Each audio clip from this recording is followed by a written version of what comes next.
বনি ইসরায়েলের একজন আবেদ ছিল, নাম জুরাইজ। নাম কি? বুখারীর বর্ণনা, প্রামাণ্য বর্ণনা আপনাদেরকে শোনাচ্ছে। জুরাইজ সে একজন অনেক বড় আল্লাহর ওলি। তাহাজ্জুদের নামাজ পড়তো রাতে। তাহাজ্জুদের নামাজ ছাড়া আল্লাহর ওলি হওয়া যায়?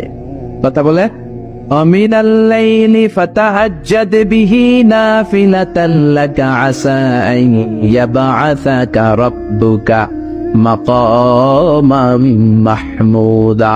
তাহাজ্জুদের নামাজ যদি আপনি পড়েন, আপনার মর্যাদা বাড়িয়ে দিবে কে? এ আল্লাহর ওলি জুরাইজ থাকতেন পাহাড়ের উপর। পাহাড়ের উপরে তাহাজ্জুদের নামাজ পড়ছেন। ইন দা মিন টাইম ওনার মা ওনাকে ডেকেছে, ইয়া জুরাইজ আশরিবনি মোয়া, পানি খাওয়া। জুরাইজ মনে মনে ভাবে, হায় হায়, নামাজের মধ্যে দাঁড়ালাম, এখনই মায়ের তৃষ্ণা লাগলো, কি করব? মায়ের ডাকে সাড়া দেব নাকি নামাজ চালিয়ে যাব? জুরাইজ মনে মনে ভাবে, কিছুক্ষণ পরে যে মাকে পানি খাওয়াবো, আগে নামাজটা পড়ি। কিছু সময় পর তার মা আবার ডাক দিল, ইয়া জুরাইজ। জুরাইজ আবার বিপদে পড়ে যায়, হায় হায়, কি করব? নামাজ পড়বো নাকি মারে পানি খাওয়াবো? আবার সিদ্ধান্ত নিল, না না, নামাজটা শেষ করে যাব। 3 বার ডাকার পরে জুরাইজ নামাজের কারণে মায়ের ডাকে সাড়া দেয় নাই। মায়ের মনের মধ্যে দুঃখ লেগেছে, মা তার মনে কষ্ট পেয়েছে। মুহূর্তের মধ্যে মা 2টা হাত তুলে আল্লাহর কাছে বদদুয়া দিয়েছে। কবুল করে নিয়েছে কে? ওই যে বলছি, মায়ের দোয়াও কবুল, বদদুয়াও। এটা কি মুফাসসিরে কোরআন নাকি হাফেজ না মাওলানা না আল্লাহর ওলি, ইট ডাজন্ট ম্যাটার। ওইটা কোনো বিষয় না। দোয়া করলেও কবুল, বদদুয়া তো কবুল। চিল্লা এখন ঠিক কিনা? উনি দোয়া করলেন, আল্লাহুম্মা লা তুমিতহু ইল্লা আন তুরিয়াহুল মুমিসাত। ও আল্লাহ, 3 বার ডাকলাম, পানি খাওয়ালো না। আমার মনে বড় দুঃখ লেগেছে। আল্লাহুম্মা লা তুমিতহু ইল্লা আন তুরিয়াহুল মুমিসাত। আমি বদদুয়া দিলাম, পেশা নারীর ফিতনায় না ফেলে জুরাইজকে মরণ দিও না। কবুল করে নিল কে? মা দোয়া করছে, আল্লাহ, আমার ছেলেরে তুমি বেশ্যা নারীর ফিতনায় ফেলে দিও। ঠিক তার 3 দিন পরে এক বেশ্যা নারী এসে তার দরজায় নক করতে শুরু করছে। তাহাজ্জুদের নামাজের পর জুরাইজ দরজা খুলে দেখে এক বেশ্যা নারী। বেশ্যা নারী বলে, দেখো আমি কত সুন্দরী, অনন্যা, সুস্নিগ্ধা, প্রিয়ংবদা, সুহাসিনী, সুকেশিনী, সুভাসিনী, অসূর্যম পোষা, কাক পক্ষীও টের পাবে না, কেউ জানবে না, তুমি আমার সাথে অবগর্ব করো। আল্লাহর ওলি জুরাইজ বলে, খবরদার, ওয়াল আয়াদু বিল্লাহ, আমি একজনকে ভয় পাই, তিনি কে? আল্লাহরে যারা ভয় পায় তাদের দ্বারা এই কাজ করা সম্ভব না, দূর হয়ে যা। আল্লাহর ওলি জুরাইজের সাথে সুবিধা করতে না পেরে বেশ্যা পাহাড় থেকে নেমে যায়। নেমে দেখে পাহাড়ের নিচে রাখাল শোয়া। রাখাল ঘুম থেকে উঠিয়ে বেশ্যা বলে, আমি কত সুন্দরী দেখো। রাখাল মনে মনে কয়, পাইছি তোরে। রাখাল আর বেশ্যা মিলে অপকর্ম করে জিনায় লিপ্ত হয়ে যায়। গভীর রাতে 2জন জিনা অপকর্ম করে, ব্যভিচার করে। আর ব্যভিচারের ফসল হিসেবে ওই বেশ্যা নারীর পেটের ভিতরে কিছুদিনের মধ্যেই সন্তান দিয়ে দেয় কে? দিন গড়িয়ে রাত আসে, মাস যে বছর আসে। 3 মাস যাওয়ার পর বেশ্যা নারীর পেটটারে উঁচা করে দিছে কে? এবার এলাকার লোকেরা ধরেছে, তুই তো বিয়ে করস নাই, পেটে বাচ্চা আসলো কেমনে? You didn't get married, so from where did you get the baby? তোমার বিয়ে হয় নাই, তোমার হাজবেন্ড নাই, তোমার পেটে বাচ্চা আসলো কেমনে? বেশ্যা বলে, আমার পেটের বাচ্চার বাবা হচ্ছে ওই আল্লাহর ওলি জুরাইজ। জুরাইজ আমার সাথে অপকর্ম করেছে রাতের আধারে, কেউ দেখে নাই। সবাই মিলে জুরাইজরে ধরো, এটা ভণ্ড। কথাটা হাসানা মিসা? কত পার্সেন্ট মিসা? সবাই কয়, হায় হায়, এতদিন ভাবতাম আল্লাহর ওলি, এখন দেই ভণ্ড। দিনের বেলা তুমি জুব্বা বড়, তোমার কাছে পানি পড়ার জন্য যাই, আর রাতের বেলা অপকর্ম। আজকে তোর ভণ্ডামি ছুটামো। উপর মে পাক সাফ, আন্দার মে খালাত মালাত। উপর দিয়া তুমি অনেক ভালো জুরাইজ, ভিতরে তোমার এত গোলমাল। উপর দিয়া ফিটফাট, ভিতর দিয়া সদরঘাট। আজকে তোর সদরঘাট বাড়ি করো। সবাই লাঠি সোটা নিয়ে তার গির্জা ভাঙতে গিয়েছে। গির্জা ভেঙে মাটির সাথে মেশাকার। কলার ধরে টেনে হিচড়ে জামিনে নামানোর পরে জুরাইজ বলে, কি অপরাধ করলাম? ওইটাই তো কইলি না, মারস কেন? কয়, তুই একটা ভণ্ড। তুই কি? জুরাইজ বলে, কি অপরাধ করেছি বলো? সবাই বলে, তুমি আল্লাহর ওলি সেজে বসে আছো, জুব্বা পড়ে ভাব ধরেছো, রাতে রাতারে অপকর্ম করেছো। এই বেশ্যা নারীকে তুমি গর্ভবতী করেছো। এই বেশ্যা নারীর পেটের ভেতরে যে সন্তান, এইটার বাবা হইলি তুই জুরাইজ। জুরাইজ কয়, খাইছি, কি বিপদে বললাম, আমি তো চিনি না এই বেশ্যাকে। জুরাইজ বলল, ঠিক আছে, কি করবা? সবাই কয়, তোর ডেথ পেনাল্টি, মৃত্যুদণ্ড। কি দণ্ড? যুগে যুগে মৃত্যুদণ্ড আছে না নেই? মৃত্যুদণ্ড, এখনই তোমার শিরোচ্ছেদ করা হবে। জুরাইজ বলে ঠিক আছে, শিরোচ্ছেদ করবার সমস্যা নাই, শিরোচ্ছেদ করার আগে 2 রাকাত নামাজ পড়ার অনুমতি দাও। কয় রাকাত? আল্লাহর ওলি জুরাইজ চোখের পানি ছেড়ে 2 রাকাত নামাজ পড়ে আল্লাহর ডেকে বলে, আল্লাহ তুমি যদি এক হও, তুমি যদি কাদের হও, তুমি যদি সব ক্ষমতার মালিক হও, আজকে এই বেশ্যার পেটের বাচ্চাটার ইঙ্গিত করে একটা প্রশ্ন করব, তুমি পেটের বাচ্চার মুখের জবান খুলে দিবা। আল্লাহ পারে? এই ছোট্ট বাচ্চার জবান খুলে দিতে পারবে? এত ক্ষমতা আল্লাহর। হাজার হাজার মানুষ দাঁড়িয়ে আছে। 2 রাকাত নামাজের পর জুরাইজ বেশ্যারে ডেকে বলে, বেশ্যা দিকে আয়, তোর পেটের বাচ্চার বাবাকে আননে। জুরাইজ কে সর্বনাশ। এবার বলে আরো কাছে আয়। কাছে আসার পরে বেশ্যার পেটের দিকে ইঙ্গিত করে পেটের বাচ্চারে ডেকে বলে, উলমান হুয়া আবুক, তোমার বাবাকে বলো। সবাই হাসে, সবাই কয় পেটের বাচ্চা, 3 মাসের বাচ্চা, এটা তো মানুষই হয় না, এটা এখন রক্ত মাংসে ছোট্ট একটা গোষ্ঠের টুকরো, এটা কথা বলবে কেমনে? জুরাইজ ডেকে বলল, পেটের বাচ্চা, তুমি যদি এক আল্লাহর আদেশে মায়ের পেটে এসে থাকো, তোমারে প্রশ্ন করবো, তুমি উত্তর দাও। মান হুয়া আবুক, হু ইজ ইউর ফাদার?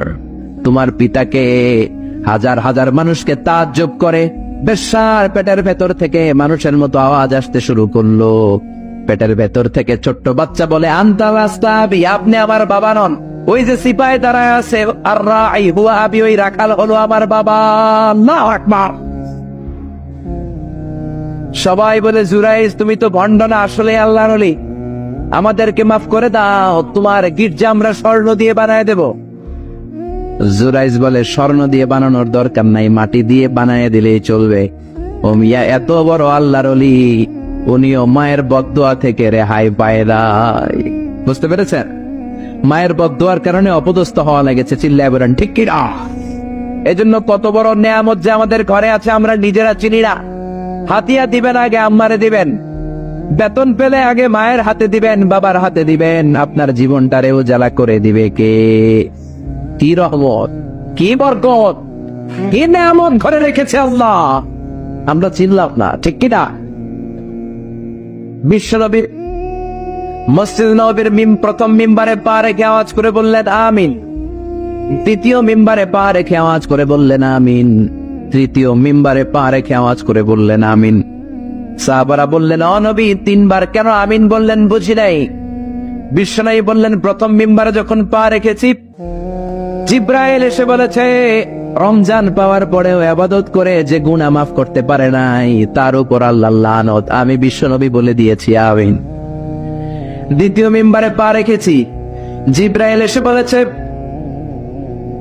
আমি বিশ্বনবীর নাম শোনার পরেও যারা আমার উপর দুরূদ পড়ে নাই, তাদের উপরে আল্লাহর লানত। আমি নবী বলে দিয়েছি আমিন। সবাই পড়েন সাল্লাল্লাহু আলাইহি ওয়াসাল্লাম।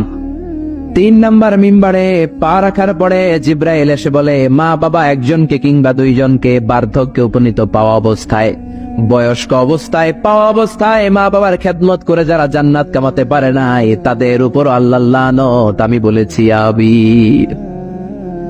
এজন্য মা বাবার খেদমত করলে জান্নাতটারে উন্মুক্ত করে দিবে কে?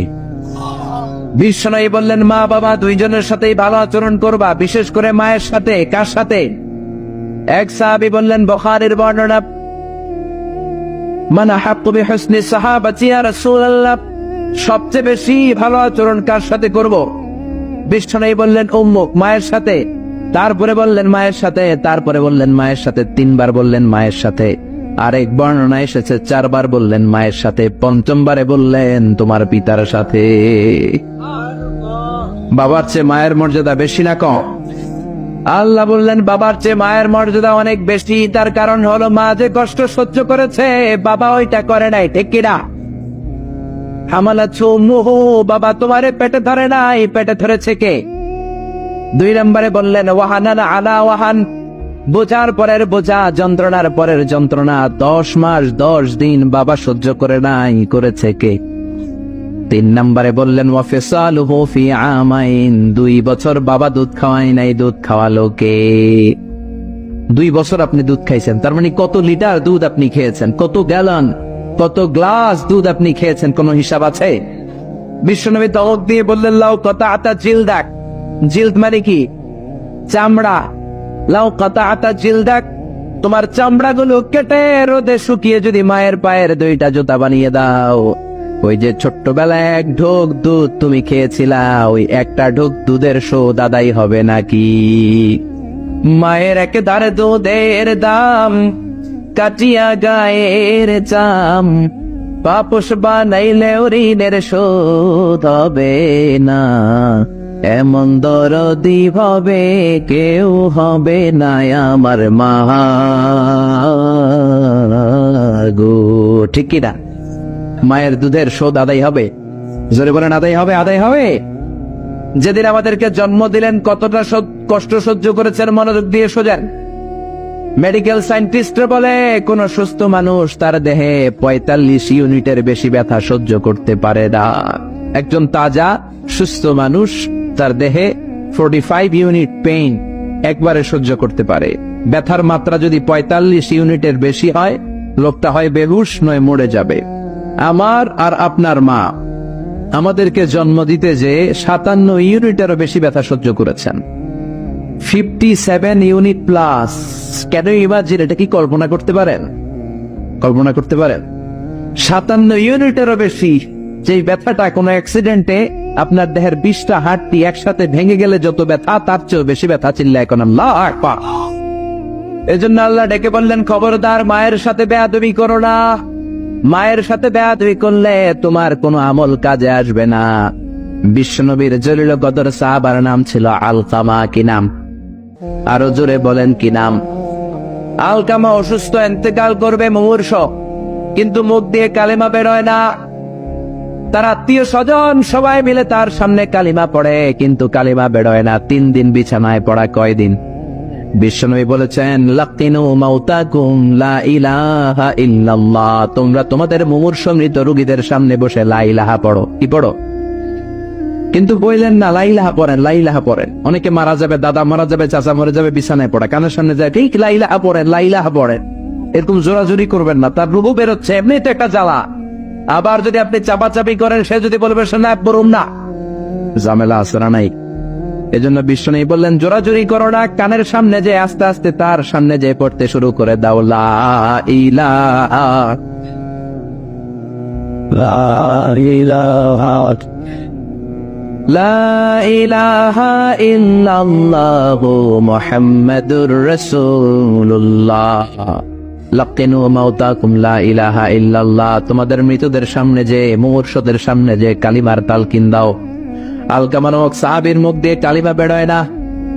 বিশ্বনবী বেলালকে আর সুহাইবকে, 2 সাহাবীরে পাঠালেন, যাও কালিমার তালকিন দাও। বেলাল যে তালকিন দেয় তারপরেও বেরোয় না, জিহ্বায় আটকে যায়।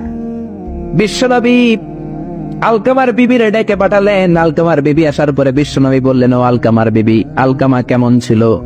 বিবি বলে, নামাজি ছিল, অনেক দানশীল ছিল, কোনো খারাপ আমল ছিল না। আলকামার বাবা মা কেউ বেঁচে আছে নাকি? আছে। কে আছে? মা আছে, মারে ডাকো। ও আলকামার মা, তোমার আলকামা কোনোদিন নামাজ ছেড়েছে কিনা? না। রোজা ছেড়েছে কিনা? না। মানুষের সাথে খারাপ আচরণ করেছে কিনা? না। তোমার সাথে কেমন আচরণ করেছে? তোমার সাথে কেমন আচরণ করেছে? এই প্রশ্ন করার পরে আলকামার মা কাঁদতে শুরু করে দিলেন। আলকামার মা বলে, নবী আমার কথা শুনতো না, শুধু বউয়ের কথা শুনতো। বউয়ের ওড়না ধরে পিছু পিছু ঘুরতো, আমার মনে কষ্ট দিয়েছে। বিশ্বনবী বললেন, তোমার ছেলেরে তুমি মাফ করে দাও। আলকামার মা বলে, না, মাফ করবো না। একথা শোনার পরে বিশ্বনবী বললেন, লাকড়ি আনো, আগুন জ্বালাও, আলকামারে আগুনে ফেলে দেব। লাকড়ি আনে, আগুন জ্বালানোর পর আলকামার মা চিৎকার দিয়ে বিশ্বনবীর পায়ে পড়ে যায়।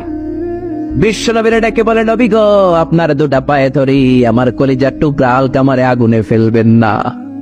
আলকামা আমার নার ছেড়া ধন, আমার কলিজার টুকরা। ও নবী, অনেক কষ্ট দিয়েছে আমার মনে, কিন্তু আগুনে ফেলবেন না।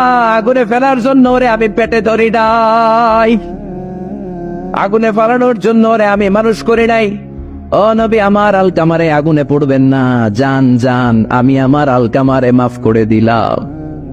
বিশ্বনবীর সামনে দাঁড়িয়ে আলকামার মা যখন মাফ করে দেওয়ার ঘোষণা দিল, বিশ্বনবী সাক্ষী, সাহাবীরা সাক্ষী, আলকামা চিৎকার করে পড়তে শুরু করলো, লা ইলাহা ইল্লাল্লাহু মুহাম্মাদুর রাসূলুল্লাহ সাল্লাল্লাহু আলাইহি সাল্লাম। কালিমা পড়ে শেষ নিঃশ্বাস ত্যাগ করেছে। চিল্লা এখন আল্লাহু আকবার। এজন্য মা বাবার খেদমতের দরকার আছে না নাই? সৈয়দনা ইব্রাহিম ওনার ছেলেকে রেখে আসলেন মরুভূমিতে মক্কার জমিনে। তার বিবি হাজেরা সহ হাজার মারা গেল। সৈয়দনা ইসমাইল বড় হলেন, তাগড়া যুবক। বুখারীর বর্ণনা, জুরহুম নামক কওমের একটা মেয়েকে বিয়ে করে সুখের সংসার করলেন। আল্লাহ বললেন, ইব্রাহিম যাও যাও তোমার ছেলেরা দেখতে যাও। বুখারীর বর্ণনা, সৈয়দনা ইব্রাহিম ইসমাইলের বাড়িতে দেখা করতে গেলেন, বেড়াতে গেলেন। সৈয়দনা ইসমাইল বাড়িতে নাই, বনে গিয়েছে শিকার করতে। কি করতে? সব নবীরা নিজ হাতে কামাই করে খেয়েছেন, ঠিক কিনা? শিকার করতে গিয়েছেন। সৈয়দনা ইব্রাহিম দরজার পাশ থেকে সালাম দিলেন, আসসালামু আলাইকুম। ভেতর থেকে কর্কশ কণ্ঠে, ঝাঁঝালো কণ্ঠে, রাগ মাখা কণ্ঠে একটা মেয়ে উত্তর দেওয়া, আলাইকুম আসসালাম। সৈয়দনা ইব্রাহিম বললেন, কাইফা হালুকি ইয়া উম্মি, ও মা তুমি কেমন আছো? মেয়েটা ভিতর থেকে বলে, বেশি ভালো নাই। দিনকান কেমন চলে? কয় সুবিধার না। খাওয়া দাওয়া হয়নি? কয় না, হয় না। আমনে কেডা? সৈয়দনা ইব্রাহিম বলে, আমারে চিনবা না? ইদা জাআ যাওজুকা মিনাল গাবা, তোমার স্বামী যখন বন থেকে ফিরবে, ফাকরাই আলাইহিস সালাম, তোমার স্বামীর একটা সালাম দিবা। ও মুরিহিয়া ইগাইরা আতাবাতা বাবিহি, আর বলবা ঘরের দরজার চৌকাঠ যেন পাল্টে ফেলে।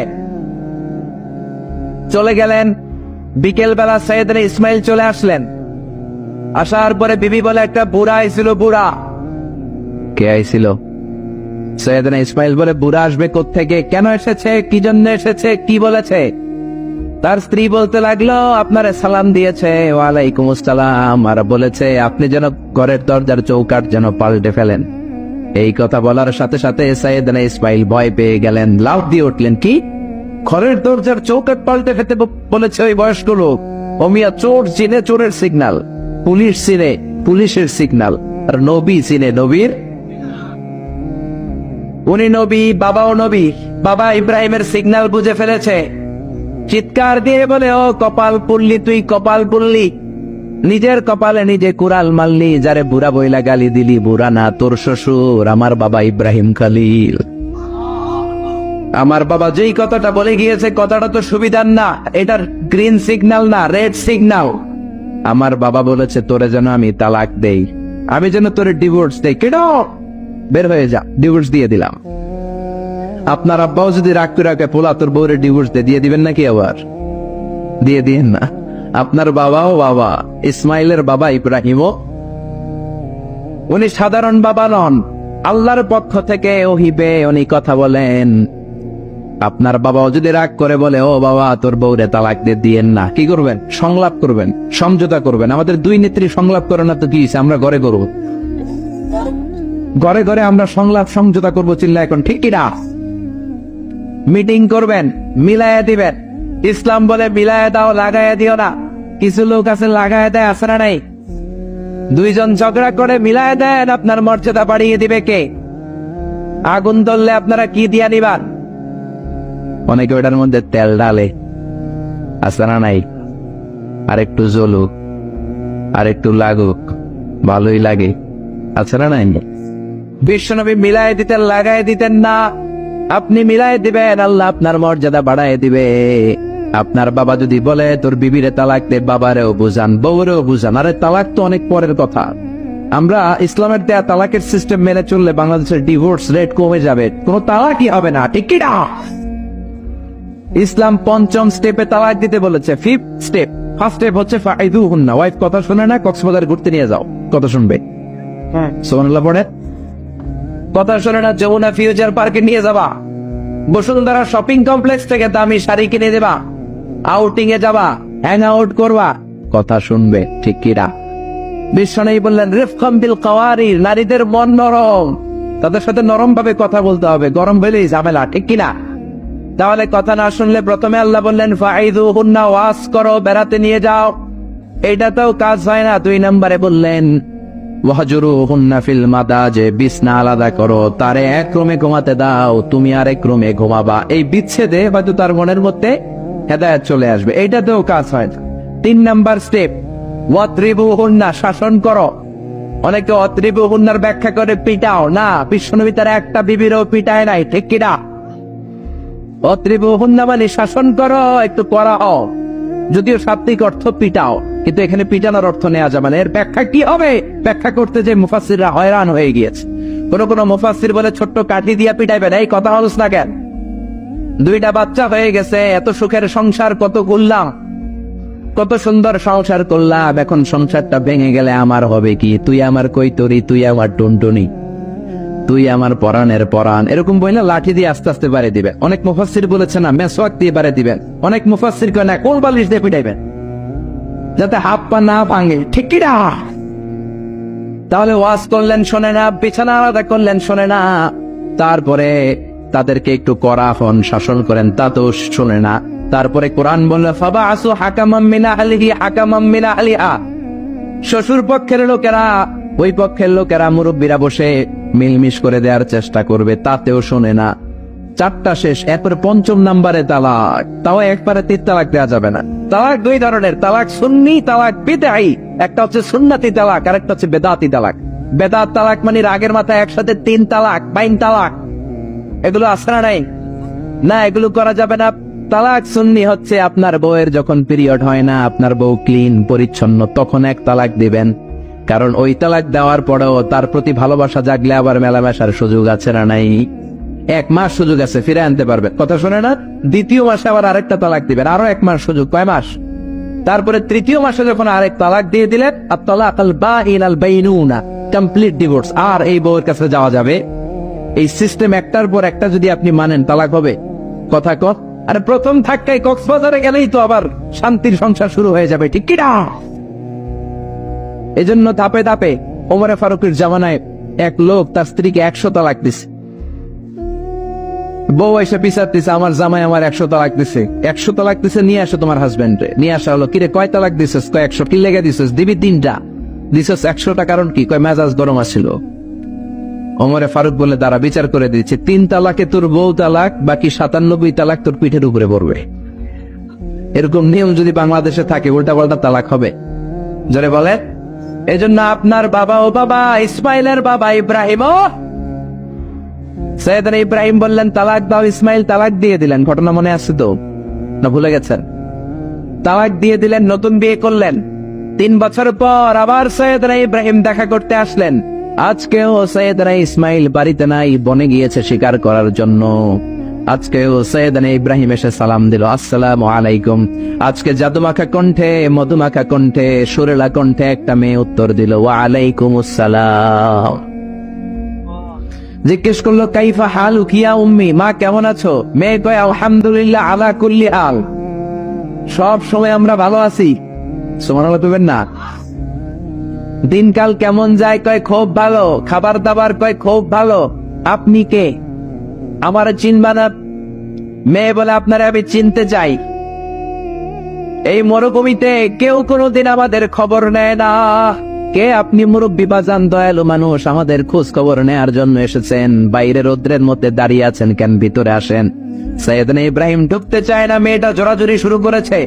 জোর করে ঘরে ঢুকালো, শরবত বানিয়ে খাওয়ালো, রুটি বানিয়ে খাওয়ালো, খেজুর বানিয়ে খাওয়ালো, ছাগল বলতো ছাগলের দুধ খাওয়ালো। সৈয়দনা ইব্রাহিম এই আপ্যায়ন দেখে চোখের পানি ছেড়ে মেয়েটার জন্য দোয়া করে দিল। ও মেয়ে, এইটাও মাইয়া, আগেরটাও। সৈয়দনা ইব্রাহিম দোয়া করে দিল, আর বললে ইদা জা যাওজুকা মিনাল গাবা, তোমার স্বামী যখন বন থেকে ফিরে আসবে, ফাকরাই আলাইহিস সালাম, স্বামীর একটা সালাম দিবা। ওয়া মুরিহি আইয়ুসবিতা আতাবাতা বাবিহি, আর বলবা ঘরের দরজার নতুন চৌকাঠ যেন জীবনেও না পাল্টায়। সৈয়দনা ইসমাইল ফিরলেন। ওয়াইফ বলতেছে, নুরানি চেহারা এক আল্লাহর ওলির মতো লোক আসছিল, মুরব্বী টাইপের। মুরব্বী টাইপের? এইটা শুনে তো সৈয়দনা ইসমাইল ভড়কে গিয়েছে, লাফ দিয়ে উঠছে, কি মুরব্বী? কারণ আগের একটা তিক্ত অভিজ্ঞতা আছে না নাই? চিৎকার দিয়ে বলে, তাড়াতাড়ি বল কেমন আচরণ করেছিলি বল। বিবি বলে, আপনি ভয় পাবেন না, অনেক ভালো আচরণ করেছি, আপ্যায়ন করেছি। উনিও আমার মাথায় হাত বুলিয়ে দোয়া করেছেন, আপনারে সালাম দিয়েছেন, আর বলেছেন ঘরের দরজার নতুন চৌকাঠটা যেন জীবনেও আপনি না পাল্টান। আদরের চোটে বিবিকে জড়িয়ে ধরলেন, বললেন, ও বিবি, তুই তো পরীক্ষায় গোল্ডেন এ প্লাস। কি পাইছস? গোল্ডেন? নুরানি চেহারার যে লোকটা এসেছিল সাধারণ কোনো লোক নয়, তোমার শ্বশুর আমার বাবা ইব্রাহিম খলিল। আমার বাবা চৌকাট বলতে তোকে বুঝিয়েছে আর বোঝাতে চেয়েছে, এই যে তোরে আমি বিয়ে করেছি, জীবনেও যেন তোরে তালাক না দেই। তোর হাতটা যে দুনিয়াতে আমি ধরেছি, তোর হাত ধরেই যেন দুজনে জান্নাতে ঢুকে যায়। এজন্য বাবা মার দোয়ার দরকার আসরা নাই। নিতে রাজি আছেন তো? আছেন। আপনি যত বড় আল্লাহর ওলি হন, বাবা মা বদদোয়া দিয়ে দিলে সব শেষ, দুনিয়াও শেষ, আখিরাতও আমও শেষ। সালাম। সাইয়েদনা মুসা আলাইহিস সালাম আল্লাহরে ডেকে বললেন, আল্লাহুম্মা জাআলনি আল্লাহুম্মা মাইয়াকুনু জালিসি ইয়াউমাল কিয়ামা। ও আল্লাহ, জানতে চাই কিয়ামতে আমার সাথী হবে কে জান্নাতে? আল্লাহ বললেন, সাহিবুকা ফিল জান্নাতি জাজ্জাব। কিয়ামতের দিন বিচারের শেষে তোমার সাথী হবে একজন কসাই। কে হবে? শুনে মুসা আলাইহিস সালাম খুব আপসেট। কিরে, আমি নবী মানুষ, পৃথিবীতে 5 জন নবী সেরা, এর মধ্যে আমি একজন। 4 জনের সেরা কিতাব দিছে, ওইটাও আমারে দিছে। সরাসরি আমার সাথে আল্লাহ কথা বলতো, আর জান্নাতে রাখবে কসাইয়ের বিপ্লবে। ঘটনাটা কি? আল্লাহরে বললেন, আল্লাহ কি আমল ওই কসাইয়ের, কেন কসাই যাবে? আল্লাহ বললেন, মুসা যাও নিজের চোখে দেখে নাও কি আমল করেছে ওই কসাই। সাইয়েদনা মুসা কসাইয়ের দোকানে যেয়ে দেখলেন না, স্পেশাল কোনো আমল নাই, খালি গোশত কোপায়। কি কোপায়? সারাদিন গোশত কোপানোর পর বিকেল বেলা সুন্দর একটা গোশতের টুকরা প্যাকিং করে বাড়ির দিকে রওনা। সাইয়েদনা মুসা আলাইহিস সালাম পিছনে পিছনে রওনা। বাড়িতে যাওয়ার পরে সাইয়েদনা মুসা আলাইহিস সালাম তার দরে নক করতে শুরু করলো দরজায়। দরজা খোলার পরে ছদ্মবেশে সাইয়েদনা মুসা বলে, আমি একজন মুসাফির, আজকে রাতটা যদি আপনি থাকতে দেন বড্ড ভালো হয়। কসাই বলে, আহলান সাহালান মারহাবান, তো এবার আসেন মিয়া, বসেন, এই ঘরে বসেন, পাশের ঘরে আমার একটু কাজ আছে। পাশের ঘরে কসাই ঢুকে মাচা থেকে একটা বৃদ্ধা মহিলাকে নামিয়ে নিজ হাতে গোসল করিয়ে টাওয়াল দিয়ে হাত পা মুছে দিয়ে নিজ হাতে গরুর গোশত রান্না করে নিজ হাতে রুটি বানিয়ে ওই মহিলার মুখের মধ্যে রুটি আর গোশত তুলে দিতে লাগলেন। বৃদ্ধা মহিলা রুটি খেতে খেতে চোখের পানি ছাড়ে আর মুচকি মুচকি হাসে। খাওয়ার পরে মহিলা 2 হাত তুলে আল্লাহর কাছে দোয়া করে। মহিলারে খাওয়ানোর পরে বাটির মধ্যে রুটি আর গোশত এনে কসাই বলে, ও ভাই মুসাফির, আপনার রাতের খাবার খান, রাতের খাবার খেয়ে আপনি ঘুমিয়ে যান, সকালে যাবেন আপনি আপনার পথে, আমি যাব আমার দোকানে। সাইয়েদনা মুসা বলেন, পরে খাবো, আগে বলো বৃদ্ধা মহিলাটাকে। কসাই বলে, এই মহিলাটা ছাড়া দুনিয়ায় আমার আর কেউ নাই, আমি ছাড়াও এই মহিলাটার আর কেউ নাই। এই মহিলাটার কেউ নাই, মহিলাটা হলো আমার জনম দুঃখিনী মা। মা ছাড়া আমার পৃথিবীতে আর কেউ নাই, আমি ছাড়াও আমার মায়ের আর কেউ নাই। প্রতিদিন গোশত কেটে ভালো একটা গোশতের টুকরা এনে আমার মারে আমি খাওয়াই, নিজ হাতে গোসল করাই, মার গা টাওয়াল দিয়ে মুছে দেই, রুটি বানিয়ে গোশত রান্না করে মায়ের মুখে খাবার তুলে দেয়, আমার মা দোয়া করে। সাইয়েদনা মুসা বললেন, পাশের রুম থেকে তোমার মা কি দোয়া করেছে? বীর বীর বীর বীর করে একটা শব্দ কানে আসলো, অস্পষ্ট আওয়াজ। কি বলেছে আমি বুঝি নাই, কি দোয়া করেছে তোমার মা বলো। কসাই বলে, গত 20 বছর যাবত আমার মা একটা পাগলা দোয়া করে, আমি জানি কোনোদিন এই দোয়া কবুল হবে না। সাইয়েদনা মুসা বললেন, আরে ভাই বলোই না, কি দোয়া?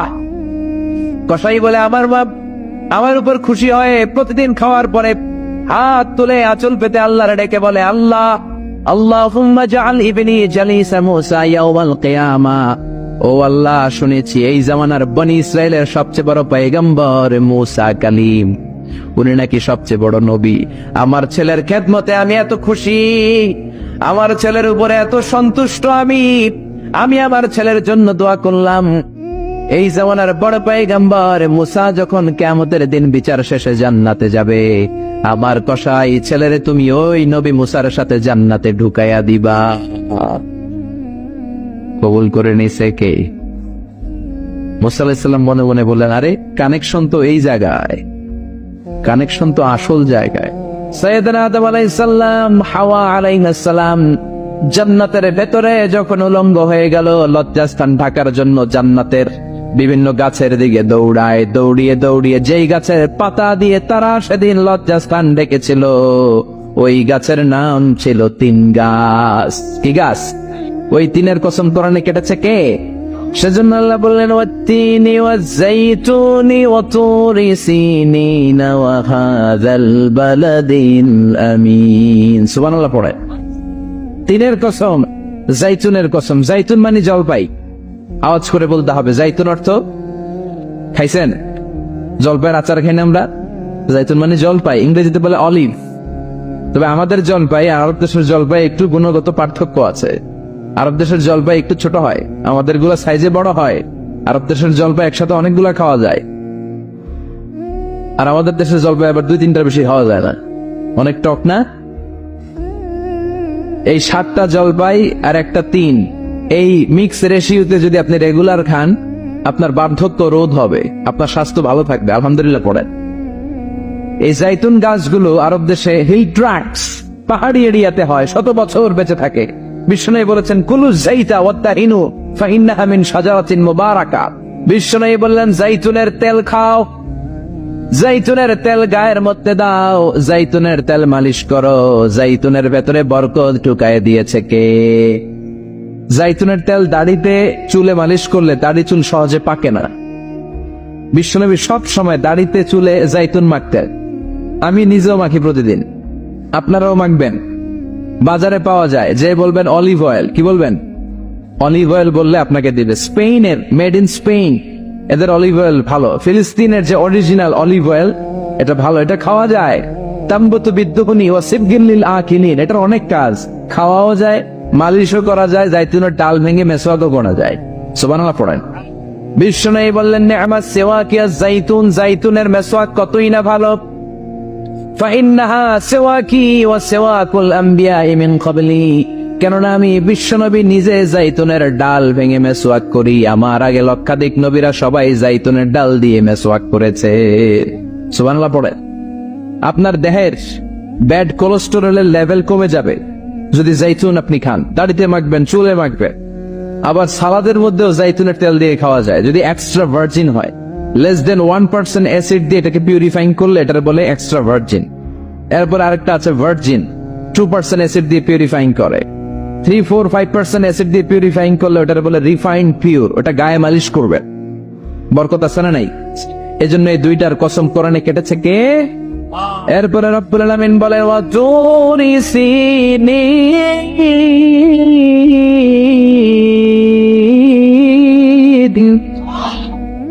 আমি তিন আর জাইতুনের কসম যেমনি কোরআনের মধ্যে করলাম, সাথে সাথে তুর পাহাড়ের কসম কাটলাম। সুবহানাল্লাহ পড়ে। সাউথ দক্ষিণ সিনাইয়ে এই তুর পাহাড়ের অবস্থান। মিশরে 2টা জেলা আছে, উত্তর সিনাই, দক্ষিণ সিনাই। এই দক্ষিণ সিনাইতে 2285 মিটার উঁচু এই পাহাড়। সাইয়েদনা মুসা আলাইহিস সালাম এই পাহাড়ে উঠে কথা বলতেন কার সাথে? তাওরাতের মতো কিতাবকে আল্লাহ তাআলা কাঠের তক্তার মধ্যে লিখে এই পাহাড়ের উপর নাজিল করেছে। কাঠের তক্তা চিনেন? কাঠ দিয়ে মোটা মোটা তক্তা বানায় না? আল্লাহ নিজ হাতে তাওরাত লিখে এই কাঠের তক্তাগুলো সাইয়েদনা মুসা আলাইহিস সালামকে দিলেন, বললেন যাও, এটার মধ্যে হেদায়েত আছে, নূর আছে, বুরহান আছে, নিয়ে যাও, বনি ইসরাইলের কাছে দাওয়াতের বাণী পৌঁছে দাও, তুমি বার্তাবাহ, যাও। সাইয়েদনা মুসা আলাইহিস সালাম দেখলেন ছোট্ট ছোট্ট কিছু কাঠের ফলকার তক্তা, ভাবলেন কাঁধের মধ্যে তুলে নিয়ে যাই, এর চেয়েও কত ভারী ভারী জিনিস আমি মুসা কাঁধের মধ্যে তুলে বেড়াই। কিন্তু সাইয়েদনা মুসা আলাইহিস সালাম তক্তার মধ্যে হাত দিয়ে দেখে কাঁধে উঠাবে তো দূরের কথা, নাড়াতেই পারে না। সুবহানাল্লাহ পড়ে। কাঁধে উঠাবে তো দূরের কথা, কি করতে পারে না? নাড়াতেই পারে না। মুসা আলাইহিস সালাম ভাবলেন এদিক দিয়ে মনে হয় শক্ত, ওদিকে মনে হয় নরম, ওদিক দিয়ে ধরি, ওদিকে টান দেয়, ওদিকেও নড়ে না, মাঝখানে ধরে টান দেয়, নড়ে না। ঘটনা এর চেয়ে কত বড় তক্তা কান্দে লয়ে ঘুরি, আর এগুলো নড়ে না কেন? আল্লাহ জিব্রাইলরে বলেন না একটু হেল্প করতে? আল্লাহ বললেন যাও, তোমারে হেল্প করতে কইছে। মুসা আলাইহিস সালাম বললেন ভাই জিব্রাইল তুমি এদিক দিয়ে ধরো, আমি ওদিক দিয়ে ধরি। আমরা এরকম ধরে বলি না মারো টান হেইয়ো, এই দুজনে হেইয়ো হেইয়ো শুরু করছে, কিন্তু তক্তা নড়ে না। মুসা আলাইহিস সালাম বললেন চলো পজিশন চেঞ্জ করি, তুমি এদিকে আমি ওদিকে, মারো টান আরো জোরে, কিন্তু তক্তা নড়ে না। মুসা আলাইহিস সালাম বললেন আল্লাহ জিব্রাইলের যে সঙ্গী ফেরেশতা 11 বলো না একটু হেল্প করতে। আল্লাহ বলে যাও হেল্প করে আসো। এবার সবাই মিলে মারো টান আরো জোরে, গায়ে যত জোর আছে। মুসা আলাইহিস সালাম তক্তা ধরে টান দিলেন, টানের চোটে প্রত্যেকটা লোমকূপ দিয়ে ঘাম বেরোতে শুরু করে এক একটা টানে কোমরের রক ছিঁড়ে যাওয়ার অবস্থা, কিন্তু তক্তা নড়ে। আল্লাহ ডেকে বললেন, মুসা রক ছিঁড়ার দরকার নাই, আর ঘেমে অস্থির আর ঘর্মাক্ত হওয়ার দরকার নাই। আসলে তক্তার এত ওজন না, কিন্তু তক্তার মধ্যে যেই বাণীগুলো আছে, বাণীগুলো কার? এটা আমার বাণী রে মুসা, এগুলো আমার কথা, এগুলো আমার দেওয়া কিতাব, এগুলো সাধারণ দুনিয়ার বাণী নয়, সাধারণ কথা নয়। এই জিনিসটা বোঝাবার জন্য তক্তার ওজন আমি বাড়িয়ে দিয়েছি। এবার ফেরেশতার সাহায্যের দরকার নাই, নিজেই টান দাও, দেখবা উঠাতে পারবা। সাইয়েদনা মুসা আলাইহিস সালাম এখন দেখে টান দিয়ে কাঁধে নেওয়া যায়। সুবহানাল্লাহ পড়ে। এই যে তুর পাহাড় তিনি মুসা আলাইহিস সালামকে দিয়েছিলেন, যে পাহাড়ের উপরে, পাহাড়টার নাম তাওরাত কিতাব যে তিনি দিয়েছিলেন, যে পাহাড়ের উপরে, এই পাহাড়টার নাম কি? তুর পাহাড়। বিশ্বনবী মেরাজে যখন গিয়েছিলেন, সাইয়েদনা জিবরাইল এই তুর পাহাড়ে বিশ্বনবীকে নামিয়ে বললেন, অন্ধকার, ইয়া রাসূলুল্লাহ উদউল্লাহ, আল্লাহর কাছে দোয়া করেন। বিশ্বনবী বললেন, জিবরাইল দোয়া করলাম, কিন্তু কোন জায়গায় কোন পাহাড়ের উপরে আমার নামালাম? আমি তো এলাকা চিনি না, পাহাড় চিনি না, কোন পাহাড় এটা? সাইয়েদনা জিবরাইল বললেন, নবী হাদিহি জাবাল মুসা তুরে সাইনা, এটা আপনার ভাই মুসার পাহাড়, তুর পাহাড়। সুবহানাল্লাহ। এটার চূড়ায় বিশ্বনবী দোয়া করেছেন। এবং ইয়াজুজ মাজুজের আক্রমণ থেকে বাঁচার জন্য ঈসা আলাইহিস সালাম কিয়ামতের আগে সব মুমিন বান্দাদেরকে নিয়ে তুর পাহাড়ের উপরে উঠবে। সুবহানাল্লাহ পড়ে। আমি নিজেই তুর পাহাড়ের উপরে উঠছি 2 বার জীবনে। আমি মিশরে ছিলাম তো, ওখানে আমি শিক্ষা সফরে 2 বার আমরা প্রায় তুরে সাইনাতে সফর করতাম। ঠান্ডা একটা এলাকা, মিশরে, পুরো মিশরে গরম, ওদিকে ঠান্ডা। 3 ধর্মের লোকদের জন্য এটা একটা তীর্থস্থান, সবাই যায়। ইহুদিরা যায়, খ্রিস্টানরা যায়, আমরাও যেতাম। মাঝরাতে তুর পাহাড়ে উঠতে হয়, ফজরের সময় পৌঁছতে হয়, আবার 7টা-8টার দিকে ব্যাক করতে হয়। 10টা-11টার পরে সূর্যের তাপে পাথরের পাহাড় এত গরম হয়, ওখানে কোনো মানুষ দাঁড়িয়ে থাকতে পারে না। আমরাও উঠতেছি কাদের মধ্যে ব্যাগ নিয়ে, খ্রিস্টানরাও উঠতেছে, ইহুদিরাও উঠতেছে। ওটার উপরে খ্রিস্টানদের একটা চার্চ আছে, গির্জা। ইহুদিদের আছে একটা ছোট্ট সিনাগগ। ইহুদিরা যে জায়গায় নামাজ পড়ে ওটারে কি বলে? সিনাগগ। খ্রিস্টানরা যেটাতে নামাজ পড়ে ওটারে বলে চার্চ, গির্জার। আমরা যেটাতে নামাজ পড়ি মসজিদ। আমাদের একটা মসজিদ আছে ছোট। ফজরের সময় উঠলাম, উঠে তাকিয়ে দেখি সূর্য কিরণে পুরো তুর পাহাড়ের সিলসিলাতুল জিবাল, পাহাড়ের রেঞ্জ ঝিকিমিকি আলোতে সূর্যের কিরণে চমৎকার এক আভা, রক্তিম আভা ধারণ করেছে। সবাই মিলে আল্লাহর কাছে দোয়া করলাম। এই তুর পাহাড়ের কসম কেটেছে কে? ইকরাউ সূরাতাল বাকারা, তোমরা বেশি বেশি সূরা বাকারা পড়ো। ফাইন্না তারকাহা হাসারা আখযাহা বারাকা ওয়ালা ইস্তাতিউহাল বাতালা। যে সূরা বাকারা বেশি বেশি তেলাওয়াত করবে তার জীবনটারে বরকতময় করে দিবে কে? আর যে সূরা বাকারা ছেড়ে দিবে তার আফসোসের শেষ নাই। আর সূরা বাকারা যারা তেলাওয়াত করবে, জিন, ভূত, প্রেতনি, ব্ল্যাক ম্যাজিক তার কোন ধরনের ক্ষতি সাধন করতে পারবে। এজন্য বেশি বেশি সূরাতুল বাকারা তেলাওয়াত করবেন। তো আমরা সূরাতুল বাকারার 124 নম্বর আয়াত তেলাওয়াত করেছি। এই আয়াতে আল্লাহ তাআলা সাইয়েদনা ইব্রাহিম আলাইহিস সালামকে কি কি পরীক্ষা নিয়েছিলেন এবং এই পরীক্ষায় উত্তীর্ণ হওয়ার কারণে কি কি পুরস্কার দিয়েছেন সেটা ডিরেক্টলি বর্ণনা করেছেন। চিল্লায় পড়েন আল্লাহু আকবার। রব্বুল আলামিন বলেন, ওয়াইয বিতালা ইব্রাহিমা রাব্বুহু বিকালিমাতিন ফাআতাম্মাহুন্না ক্বালা ইন্নী জাইলুকা লিন-নাসি ইমামা। আল্লাহ বললেন, নবী স্মরণ করুন সেই সময়ের কথা যখন আমি আমার খলিল ইব্রাহিমকে পরীক্ষা করেছিলাম অনেকগুলো বিষয়ে, আর প্রতিটা পরীক্ষায় সাইয়েদনা ইব্রাহিম উত্তীর্ণ হয়েছে। প্রতিটি পরীক্ষায় তিনি সাইয়েদনা ইব্রাহিমকে সফল পেয়েছেন। প্রতিটি পরীক্ষায় তিনি সাকসেসফুলি সফলতা অর্জন করেছেন। চিল্লায় পড়েন আল্লাহু আকবার। আল্লাহ বললেন, আর ফলাফল স্বরূপ আমি ঘোষণা দিলাম, ইব্রাহিম তোমার আমি গোটা বিশ্বের নেতা বানিয়ে দিলাম। Leader of the all human being on earth. এই পৃথিবীতে যারা আছে সবার নেতা হচ্ছে সাইয়েদনা ইব্রাহিম। সুবহানাল্লাহ পড়েন। নেতৃত্ব, যোগ্যতা, লিডারশিপ এমনি এমনি আসে না। নেতা এমনি হওয়া যায় না। নেতা হতে হলে পরীক্ষায় উত্তীর্ণ হতে হয়। চিল্লায় পড়েন ঠিক কিনা? একটার পর একটা পরীক্ষা আল্লাহ তাআলা সাইয়েদনা ইব্রাহিমের কাছ থেকে নিয়েছেন। আগুনের মধ্যে স্বর্ণ পুড়িয়ে যেমনি স্বর্ণকে খাঁটি বানানো হয়, তেমনি পুড়িয়ে পুড়িয়ে আল্লাহ তাআলা সাইয়েদনা ইব্রাহিমকে পরীক্ষা করেছেন, কষ্টি পাথর দিয়ে যাচাই করেছেন। প্রতিটি পরীক্ষায় নিজেকে প্রমাণ করে করে সাইয়েদনা ইব্রাহিম আলাইহিস সালামের এই মর্যাদার আসনে আসীন হতে হয়েছে। চিল্লা এখন ঠিক কি না? আল্লাহ বিশ্ব নবীরে সান্ত্বনা দিচ্ছেন, নবী এই যে মাক্কি জীবনে আপনার উপর এত আযাব, এত অত্যাচার, এত পরীক্ষা, এই পরীক্ষাগুলো শুধুমাত্র কেবলমাত্র আপনার উপরে চলছে এমনটা আপনি ভাববেন না। আপনার পিতা সাইয়েদনা ইব্রাহিমের উপরে এই পরীক্ষা ছিল কি ছিল না? সাইয়েদনা ইব্রাহিমের উপর এই পরীক্ষা ছিল। লোকেরা আপনারে পাগল বলে গালি দেয়, মক্কায় আপনারে পাগল বলে গালি দেয়, আপনারে গণক বলে গালি দেয়, আপনাকে কবি বলে গালি দেয়, একটার পর একটা গালি, একটার পর একটা ট্যাগ আপনার উপর লাগাতে থাকে তারা। এটা সুন্নাতুল্লাহ, এটা আল্লাহর সুন্নাত। পৃথিবীতে যারাই ইসলামের পক্ষে কথা বলবে, ইসলামের বিপক্ষ শক্তিরা তাদেরকে গালমন্দ করবে। চিল্লায় বলেন ঠিক কিনা?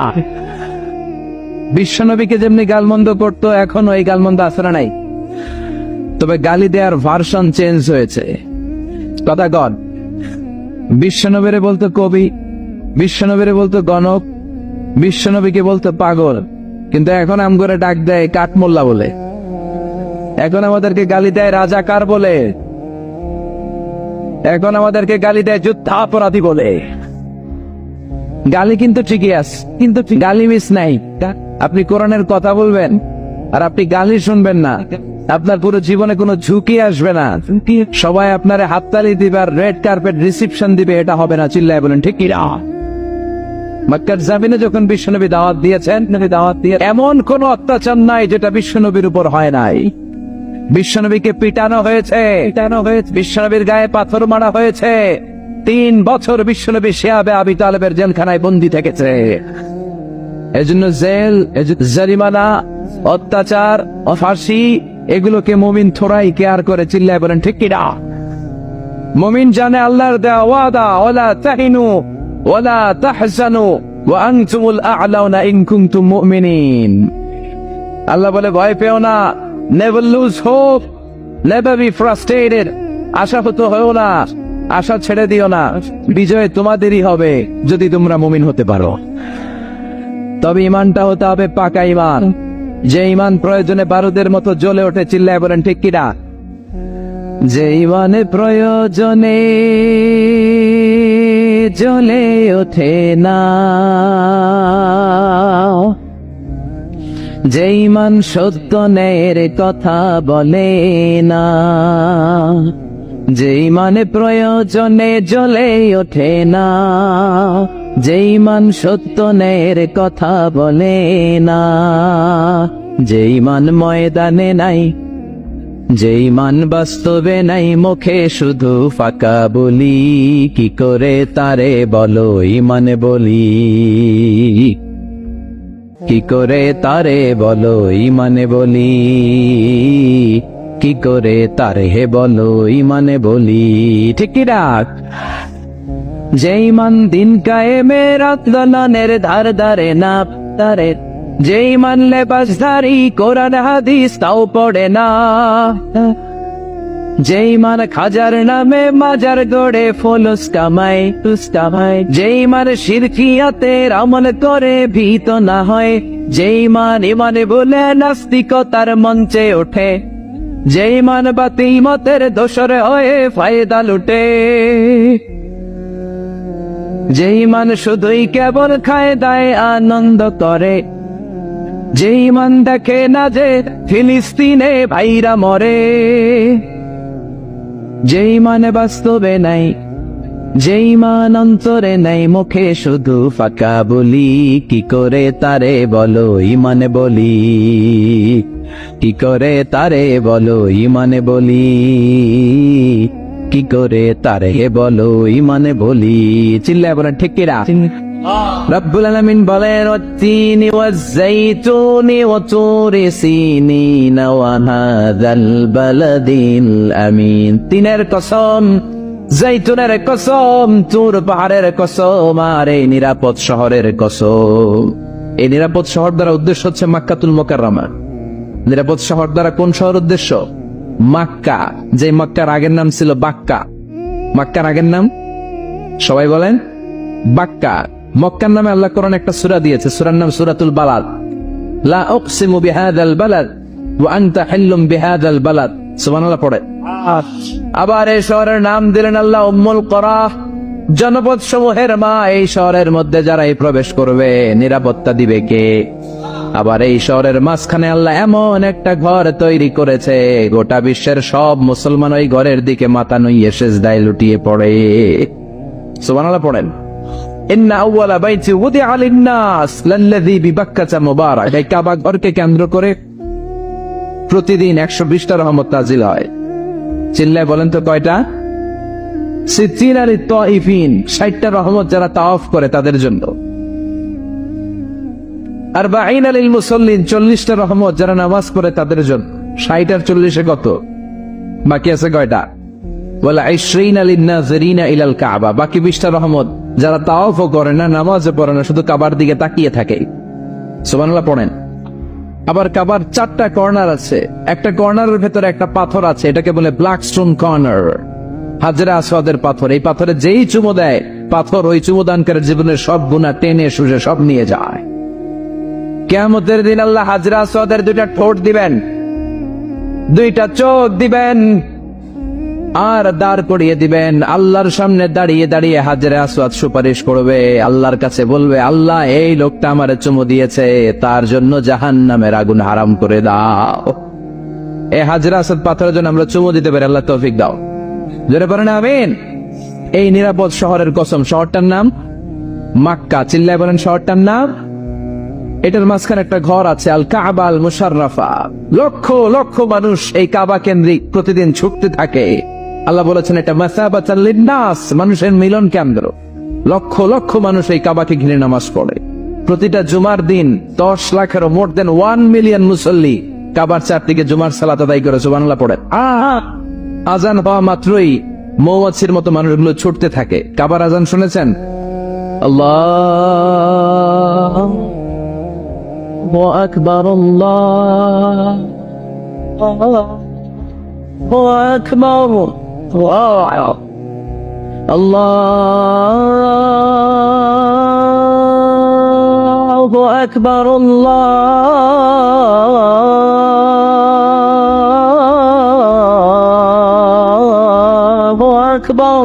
আকবার। কি সুরে আজান, কাবার আজান। আজান হতে দেরি, আজান হতে দেরি। যদি 20-30 তলা হোটেলের কোন ছাদ থেকে আপনি খেয়াল করেন, দেখবেন মৌমাছির মতো ডানে বায়ে সামনে পেছনে চারিদিক থেকে সারে আল হিজরা দিয়ে, সারে আজিয়াত রোড দিয়ে, কাজা দিয়ে, জারওয়াল দিয়ে, মেসফালা দিয়ে, ইব্রাহিম খালিলি দিয়ে মানুষগুলো কাবার দিকে ঢুকতে শুরু করেছে, ঠিক কিনা? আবার বিশ্বনবী বলতেন, মক্কা তো হাব্বুল বিলাদ ইলাইয়া, মক্কা শহর আমার কাছে সব চাইতে প্রিয় শহর। লাউলা উখরিজিতু লামা খারাজিতু। মক্কার কুরাইশরা, কাফেররা যদি এই শহর থেকে জোর করে আমারে বের করে না দিত, আমি কোনোদিন মক্কা ছেড়ে দূরে যেতাম না। সুবহানাল্লাহ পড়ে। বিশ্বনবীর জন্মস্থান এই শহর। যেখানে বিশ্বনবী জন্মেছেন ওইখানে আছে মাকতাবা, লাইব্রেরি। কি আছে? হজ উমরা যারা করেছেন তারা দেখবেন ওখানে গেলেই ফ্রিতে বই দেয়। কি দেয়?